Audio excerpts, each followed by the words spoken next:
Madame la marraine, Mesdames et Messieurs, à compter de cette édition du FEMIA, une tribune sera offerte à un pays invité pour la présentation de son patrimoine culturel, artisanal et touristique afin de développer davantage les échanges commerciaux et la coopération bilatérale entre nos pays, confirmant ainsi que la musique constitue un facteur d'intégration et de rapprochement des peuples. Merci à la République sœur du Burkina Faso, pays invité de cette édition, qui est représenté ici par son ministre de la Culture, des Arts et du Tourisme, M. Abdul Karim Sango, que je vous demande d'applaudir. Monsieur le ministre, à vous et à votre délégation, je vous souhaite la cordiale bienvenue en terre ivoirienne, à Kouaba, comme on le dit chez nous.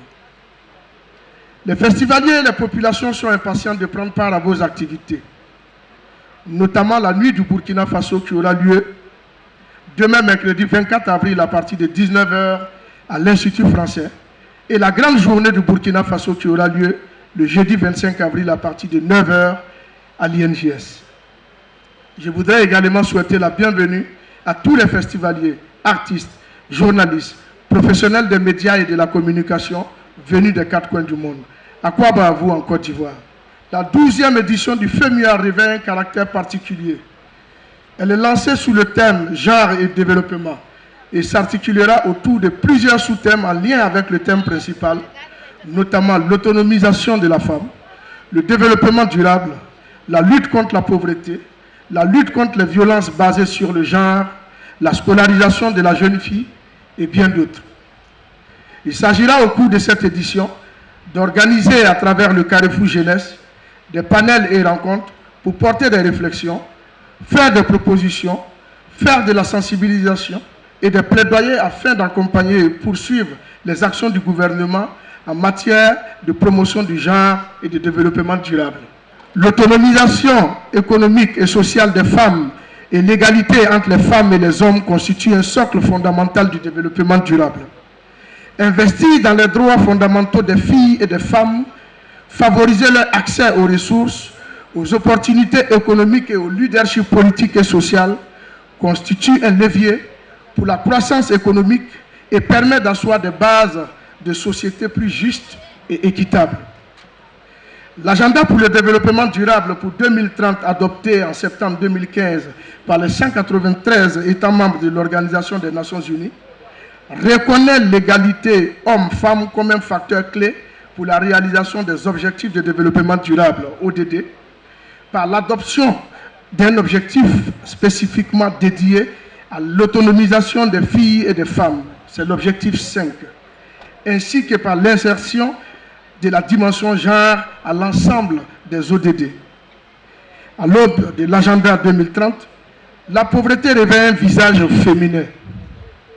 Près de 70% des personnes pauvres dans le monde sont des femmes. Lorsque survient une catastrophe, elles en sont les premières victimes.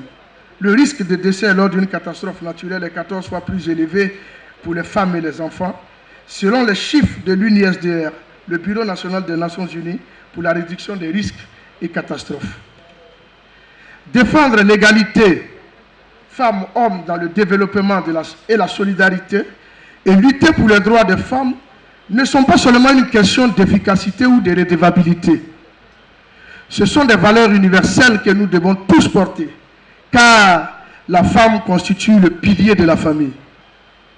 C'est le lieu pour nous d'exprimer notre reconnaissance à son Excellence M. Jops von Kirchmann, ambassadeur de la délégation de l'Union européenne en Côte d'Ivoire, qui a engagé son institution pour un appui au FEMIA et surtout pour la mise en place d'une caravane dénommée UE Magic Tour dans le cadre de la nouvelle alliance entre l'Europe et l'Afrique. Cette tournée vise à promouvoir nos valeurs communes avec les populations, notamment la scolarisation de la jeune fille, la promotion du genre et bien d'autres thématiques. Je voudrais saluer la présence de Madame le ministre en charge de la femme de Côte d'Ivoire, Madame Bakayoko Ly Ramata, qui travaille sans relâche pour la réduction des inégalités entre les hommes et les femmes. Madame la Première Dame, recevez nos vives félicitations pour la mise en place du Fonds d'appui aux femmes de Côte d'Ivoire. Vous apportez de la joie et du sourire à des milliers de femmes sans distinction d'origine géographique ou ethnique, d'appartenance religieuse ou d'obédience politique. Sachez qu'au-delà des femmes, ce sont de nombreuses familles qui en bénéficient. Madame la Première Dame, je voudrais saisir cette opportunité pour faire un plaidoyer au nom des femmes d'Anoumambo. Vos filles, vos sœurs, les braves femmes d'Anoumambo souhaiteraient bénéficier du FAFSI. Grâce au FAFSI, vous offrez aux femmes de Côte d'Ivoire des opportunités d'entreprendre. Les femmes d'Anoumambo ne veulent donc pas rester en marge de ce grand programme d'autonomisation des femmes. Le FEMUA 12 sera genré, comme on le dit.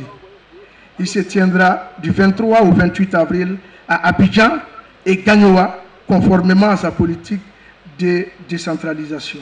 Merci au ministère de la Culture et de la Francophonie, notre tutelle, dirigé des mains de maître par M. Maurice Kwaku Bandama, grand homme de la culture qui nous apporte appui, soutien et conseil. Merci, Monsieur le ministre, pour votre disponibilité. Je voudrais, pour clore mon propos, lancer un appel à l'endroit des hommes politiques. Un message très important.